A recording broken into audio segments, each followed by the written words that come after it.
साईं राम। साईं सवेरा।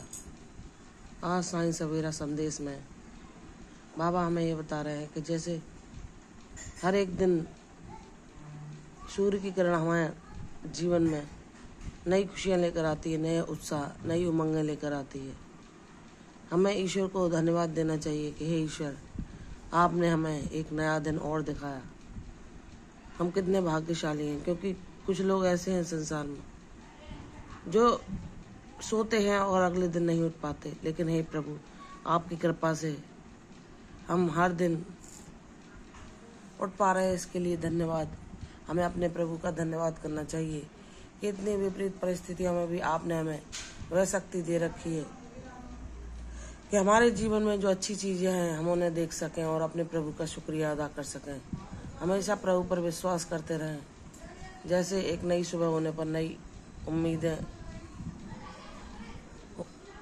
उत्पन्न होती हैं, नई आस जगती है, वैसे ही हमें सूर्य भगवान को प्रणाम करते हुए उनसे कहना चाहिए कि हमारे जीवन में भी अपना आशीर्वाद बरसाएं।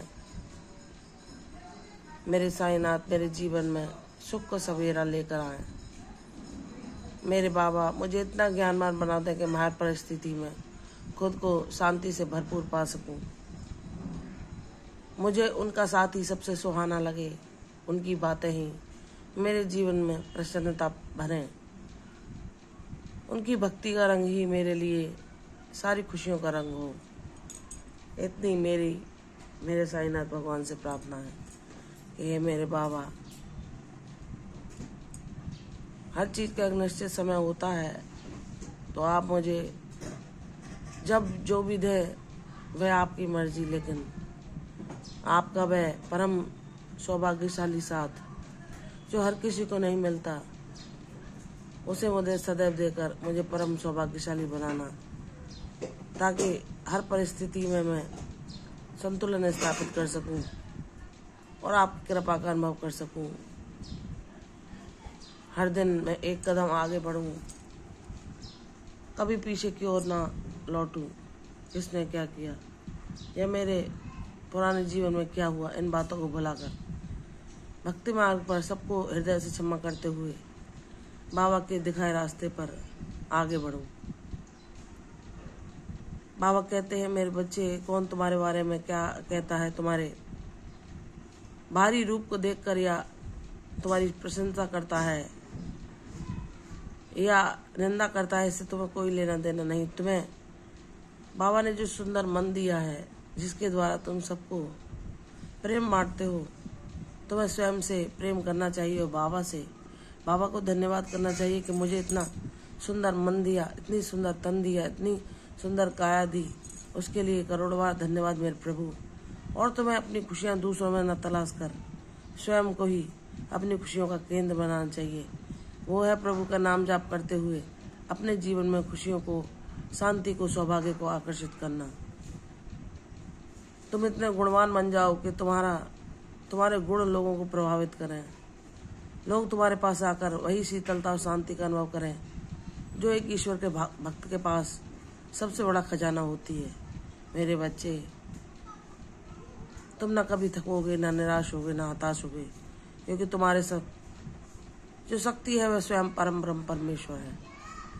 वह तुम्हें कभी हिम्मत नहीं आने देगी और सदैव सत्कर्मों की राह पर आगे बढ़ने की प्रेरणा देगी। मेरे बच्चे, कौन क्या कहता है, कौन तुम्हारा दिल दुखाता है, कौन तुम्हें प्रशंसा देता है, तुम्हें जब तुम ज्ञान को ग्रहण कर लोगे, इन बातों से कोई लेना देना होगा ही नहीं। तुम अपने स्वयं में प्रसन्नचित रहोगे, अपनी आत्मा में ही अपना ध्यान केंद्रित करोगे। तुम स्वयं से ही प्रेम करने लगोगे, जो सबसे बड़ा सुख है। जब हम स्वयं से प्रेम करने लगते हैं तो हम अपनी खुशियाँ बाहर नहीं ढूंढते। हमें यह आशा नहीं होती कि कोई दूसरा हमें प्रेम करे, और बाबा हमें स्वयं को मूल्यवान बनाना, स्वयं से प्रेम करना और स्वयं को सम्मान देना सिखाते हैं, जो कि सबसे बेहतरीन एक कर्म है। जब हम स्वयं को प्रेम देना, स्वयं का सम्मान करना और स्वयं में ही प्रसन्न रहना सीख जाते हैं तो हम सभी दुखों से स्वतः ही मुक्त हो जाते हैं। इसलिए मेरे बच्चे, तेरे जीवन में जब तेरा बाबा है तो तुझे किसी और की क्या आवश्यकता। वह है तेरी हर बात सुनने के लिए, तेरी हर समस्या हल करने के लिए और तुझे तेरी मंजिल तक पहुंचा लेने के लिए। उल्लास, खुशी और प्रसन्नता के साथ इस नए दिन की शुरुआत करो और आगे बढ़ते चलो। तुम्हारी स्वागत की तैयारियां तुम्हारी खुशियां करेंगी, इसलिए मुझ पर विश्वास करो। हर एक दिन तुम्हारे जीवन में तुम्हें तुम्हारी खुशियों के करीब ले जाता जा रहा है। खुशियों का स्वागत प्रसन्न मन से करो, सकारात्मक ऊर्जा से करो, ताकि वह शीघ्र ही तुम्हारे करीब आती हुई दिखाई दे। प्रसन्न रहो, ये सच हुआ। कल फिर आऊंगी साईं सवेरा में, तब तक के लिए ओम साई राम।